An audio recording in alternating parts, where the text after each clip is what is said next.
भारत में कुछ मध्ययुगीन शासकों के बारे में उनके गुलामों के साथ प्रेम संबंधों का जिक्र उस जमाने के ऐतिहासिक लेखों, संगीत, शायरी, काव्य इत्यादि में मिलता है।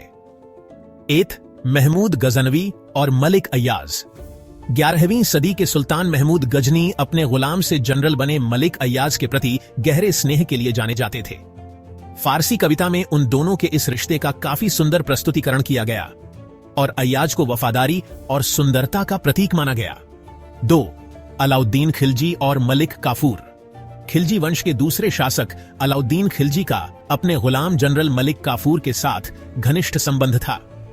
काफूर अलाउद्दीन की विशेष कृपा के कारण दिल्ली सल्तनत के सबसे शक्तिशाली व्यक्तियों में से एक बन गया। 3. बाबर और बाबुरी। मुगल सम्राट बाबर ने अपने संस्मरण बाबरनामा में एक युवा लड़के बाबुरी के प्रति अपने प्रेम का खुले तौर पर वर्णन किया है। बाबर ने इस बाबुरी नाम के युवक को एक बाजार में देखा था और उसकी खूबसूरती को देखकर इतना मोहित हो गया था कि वह हर पल बस उसकी को देखने की तमन्ना करता था। बाबर ने अपनी कविताओं में अपनी लालसा और स्नेह को व्यक्त किया, जो उस युग में समान लिंग संबंधों की सांस्कृतिक स्वीकृति को दर्शाता है। 4.